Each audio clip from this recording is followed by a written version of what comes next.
Badan Meteorologi, Klimatologi, dan Geofisika mengimbau masyarakat waspada akan potensi gelombang tinggi di Laut Selatan wilayah Jawa Barat Jabar. Ketinggian gelombang diperkirakan bisa mencapai 2,5 meter hingga 4 meter. Selain wilayah Jabar, gelombang tinggi juga diperkirakan berpotensi terjadi di wilayah Laut Selatan daerah istimewa Yogyakarta dan Jawa Tengah. Kami kembali mengeluarkan peringatan dini gelombang tinggi yang berlaku pada tanggal 18 sampai 19 September dan akan diperbarui jika ada perkembangan lebih lanjut, kata Kepala Kelompok Teknisi BMKG Stasiun Meteorologi Tunggul Wulung Cilacap, Teguh Wardoyo.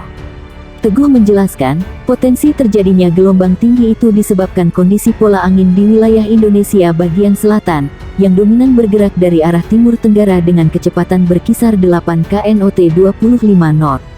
Hingga saat ini masih berlangsung musim angin timuran, sehingga gelombang tinggi masih berpotensi terjadi, kata Teguh. Menurut Teguh, kondisi kecepatan angin lebih dari 15 knot dan ketinggian gelombang di atas 1,25 meter dapat membahayakan perahu nelayan. Terlebih perahu yang berukuran kecil. Karena itu, para nelayan diminta waspada. Kami imbau nelayan agar selalu waspada terhadap kemungkinan terjadinya gelombang tinggi saat melaut untuk menangkap ikan, ujar Teguh. Selain nelayan, para wisatawan dan warga lainnya diminta lebih hati-hati ketika beraktivitas di kawasan pantai, khususnya yang berhadapan langsung dengan laut lepas. Warga disarankan sementara ini tidak bermain air atau berenang karena dikhawatirkan bisa terdampak gelombang tinggi. Tetap waspada terhadap gelombang tinggi agar terhindar dari hal-hal yang tidak kita inginkan, kata Teguh.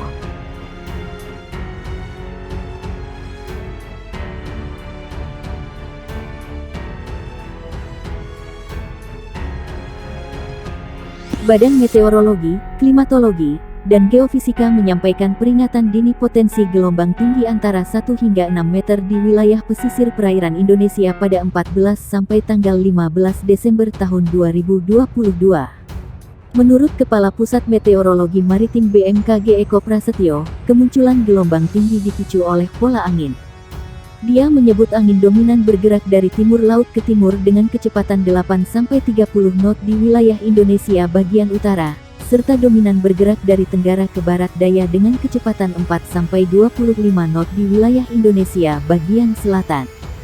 Kecepatan angin tertinggi terpantau di Selat Malaka, perairan utara Sabang, perairan barat Aceh, dan Laut Natuna Utara, ujar Eko dalam siaran pers di Jakarta. Pola angin yang demikian meningkatkan peluang munculnya gelombang tinggi di sejumlah wilayah perairan Indonesia. Gelombang setinggi 1,25 sampai 2,5 meter berpotensi muncul di Selat Malaka, perairan barat Aceh, perairan timur Pulau Simule Kepulauan Nias, perairan Bengkulu Pulau Enggano, perairan barat Lampung, Teluk Lampung bagian selatan. Kemudian, di Selat Sunda bagian barat selatan, perairan selatan Pulau Jawa Pulau Sumba, Selat Bali, Lombok, Alas bagian selatan, Selat Sape bagian selatan, dan Selat Sumba bagian barat. Berikutnya di perairan selatan Pulau Sawu, Laut Sawu bagian selatan, Samudra Hindia Selatan Banten Nusa Tenggara Timur, perairan Kepulauan Sangihe Kepulauan Talaut, perairan Bitung Kepulauan Sitaro.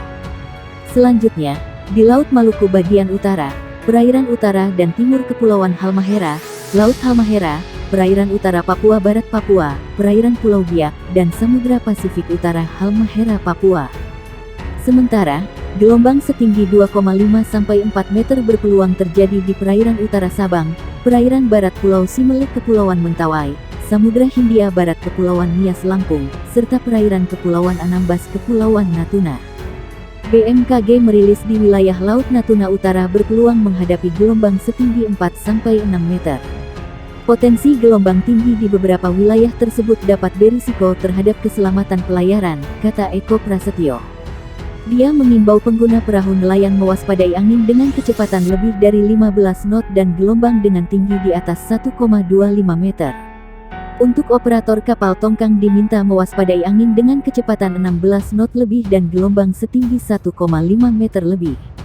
Lalu, operator kapal feri diminta mewaspadai angin dengan kecepatan lebih dari 21 knot dan tinggi gelombang di atas 2,5 meter. BMKG meminta operator kapal ukuran besar, seperti kapal kargo atau kapal pesiar diminta mewaspadai angin dengan kecepatan 27 knot lebih dan gelombang setinggi 4 meter lebih. Badan Meteorologi, Klimatologi, dan Geofisika mengimbau masyarakat waspada gelombang tinggi hingga 6 meter di beberapa perairan Indonesia. Khususnya, warga yang tinggal di pesisir. Dimohon kepada masyarakat yang tinggal dan beraktivitas di pesisir sekitar area yang berpeluang terjadi gelombang tinggi agar tetap selalu waspada, kata Kepala Pusat Meteorologi Maritim, BMKG, Eko Prasetyo, dikonfirmasi di Jakarta. Ia mengatakan pola angin menjadi salah satu faktor yang memicu terjadi gelombang tinggi. Pola angin di wilayah Indonesia bagian utara dominan bergerak dari barat laut menuju timur laut dengan kecepatan angin berkisar 5-25 knot. Sedangkan, di wilayah Indonesia bagian selatan dominan bergerak dari timur laut ke tenggara dengan kecepatan angin berkisar 5-20 knot. Kecepatan angin tertinggi terpantau di Laut Natuna Utara, perairan Kepulauan Anambas Kepulauan Natuna dan perairan barat Kepulauan Mentawai.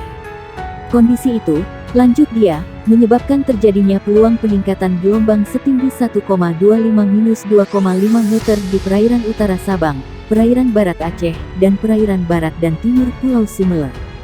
Kemudian, perairan Bengkulu, perairan barat Lampung, Selat Sunda bagian barat dan selatan, Selat Sunda bagian selatan, dan perairan selatan Banten P.